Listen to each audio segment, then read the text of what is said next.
Alors, jeudi dernier, ben, c'était la rencontre là, avec plus d'une cinquantaine de personnes qui sont impliquées de près ou de loin avec le tourisme dans la région.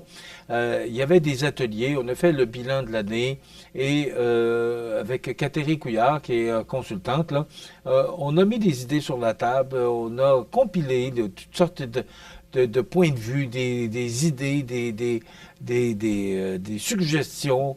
Ça a duré un avant-midi.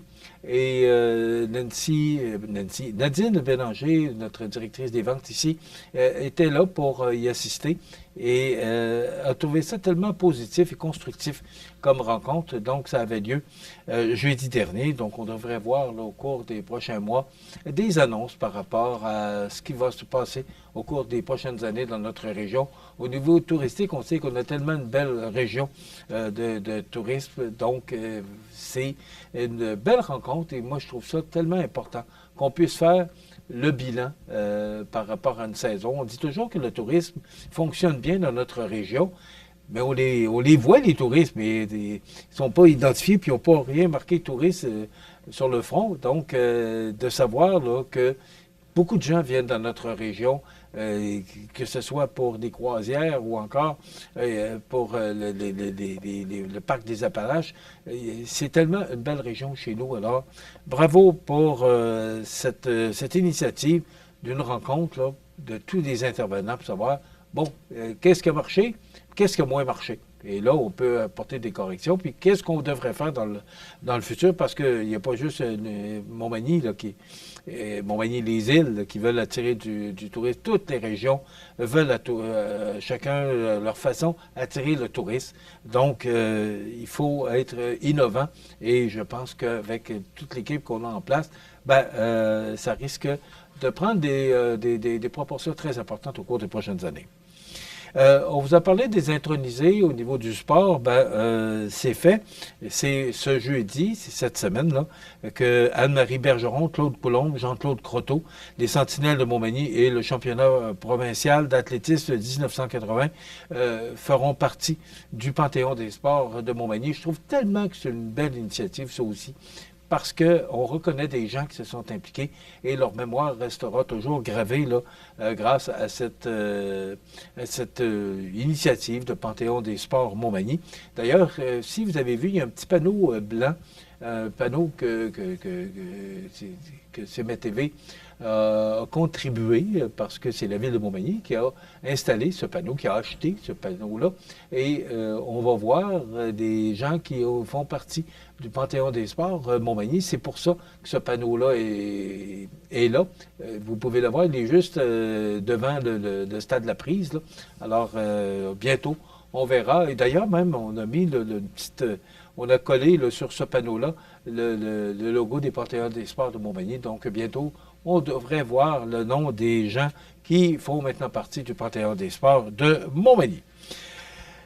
Également, le réseau des groupes de femmes de Chaudière-Appalaches qui annonçait vendredi dernier le démarrage d'un tout nouveau projet financé par Femmes Égalité de Genre Canada, le leadership des femmes aînées en Chaudière-Appalaches. Donc, ce projet de changement systémique s'étalant sur 20 mois permettra au réseau des groupes de femmes de Chaudière-Appalaches de mettre en place les recommandations du rapport de recherche-action réalisé dans le cadre du précédent projet Stop à l'agisme envers les femmes en Chaudière-Appalaches, qui avait pour objectif de s'attaquer aux causes structurelles de l'isolement et de la mise à l'écart des femmes aînées en Chaudière-Appalaches. Donc, c'est un projet qui s'étalera sur 20 mois. Rappelons que le réseau des groupes de femmes de Chaudière-Appalaches est un organisme né en 1991, œuvrant pour la défense des droits et l'amélioration des conditions de vie des femmes.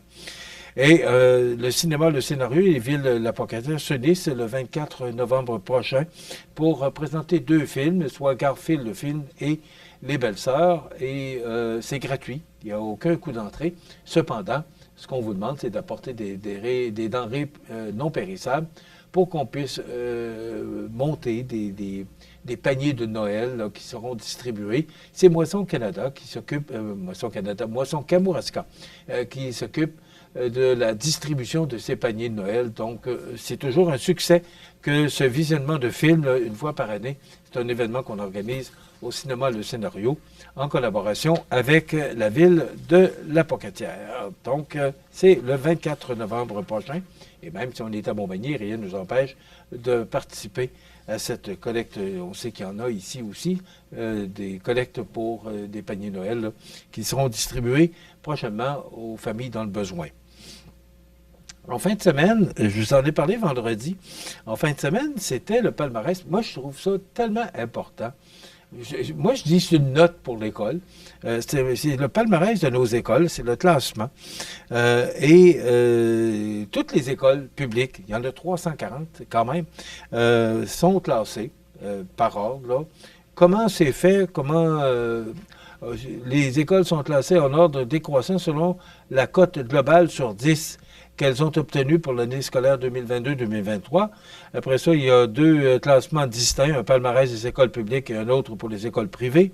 Et comme plusieurs établissements peuvent avoir obtenu la même cote globale, il arrive que plusieurs occupent la même position dans le classement. Et la mention ND figure non disponible, figure dans le tableau dans les cas où l'on n'a pas pu obtenir de données suffisantes pour toutes les années visées. Alors, la première école, en première position, là, c'est l'école de Saint-Charles, mais elle est 74e en 2023, puis la note n'est pas disponible, mais elle est quand même dans les premières écoles du classement. Après quoi, il y a Chanoine-Baudet de Saint-Pascal, qui était 104e en 2023, qui est maintenant 182e. Pour l'école de Saint-Damien, elle était 197e en 2023, 101e pour...